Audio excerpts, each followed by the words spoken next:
Hi, morning guys. Adrian, the Porsche lover. So today is going to be another interesting topic. What are the most three common questions that people ask before buying a Porsche 911, a Porsche Cayman, or a Porsche Boxster? So these are all the Porsche two-door sports car that you can buy in the market right now. As usual, before we go into that, we will do a wristwatch check. So today I'm wearing a Seiko Fuyugeshiki from the cocktail line. So this is called the Seiko Fuyugeshiki. This is the 34mm white dial version. Back to the topic. So as you know, a lot of people have been looking for Porsches for the past couple of years, looking to own their first dream car. So of course there will be questions popping up at the head that usually they will ask. The first question will be, can you daily a Porsche? The funny thing is that a lot of people will say no, but when you ask further why they say no, you realize that these people have, most of them has never owned a Porsche or a two-door sports car before, and they are telling people that their friends, which are my friends or fans, that these cars can't be daily. So I find it mind-blowing that people actually do that, because if you tell me that you've driven the car for extended periods of time and subsequently you didn't like it for whatever reason, maybe it's too tight, it's too cramped, or parking is an issue, fair enough, it's okay.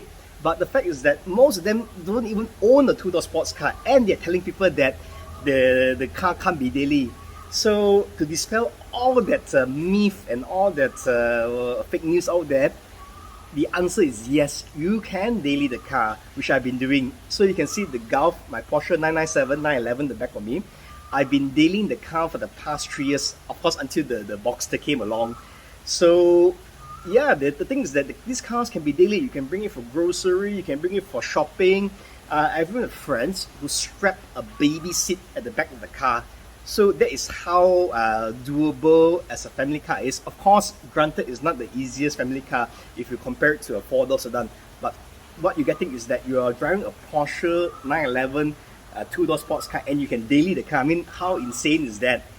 And also, one of the things that I always look into is that how usable or how drivable this car is during the more challenging situations. For example, when I go to work, there is floods along the way. So I must ensure that this car can actually go through the floods. That's number one. Number two, I don't valet park my car. So I must ensure that this car also can go through the shopping complex and also are able to go up tight slopes or tight ramps. So that is a must for me to daily the car. I've even brought the car to Pahang to buy durians. So if for those who don't know, durians is a type of fruit in Malaysia and Asia. It's known as the king of fruits, and it's extremely smelly or fragrant depending on how you decipher it. Okay, all right. Anyways, back on to the next question. The second question: what is the fuel consumption like? So I have to say that it's not terrific by any means. Okay, on average, whether my 911 or my Boxster, I'm getting an average about 4.5 to 6.5 km per liter, which is not a lot to be honest. But again, you have to understand my driving style or my driving patterns. I essentially live about 5 km away from my office, so I commute on very short distances. Imagine one way is about 5 km. So of course you're getting not a very good fuel consumption. Also, when I do go out for drives, I will of course drive spiritedly. Essentially, I'll be pressing on the pedal and pushing to hear the glorious flat 6 sound or flat 6 howl. To be honest, once you have driven the car, once you've experienced the Porsche, I would dare say that you will be sold, and fuel consumption is not really a big thing. Okay, the last and final question. Is it expensive to maintain a Porsche in Malaysia? So thankfully enough, we have quite a fair few bit of Porsche specialists or Porsche workshops, aftermarket workshops in Malaysia.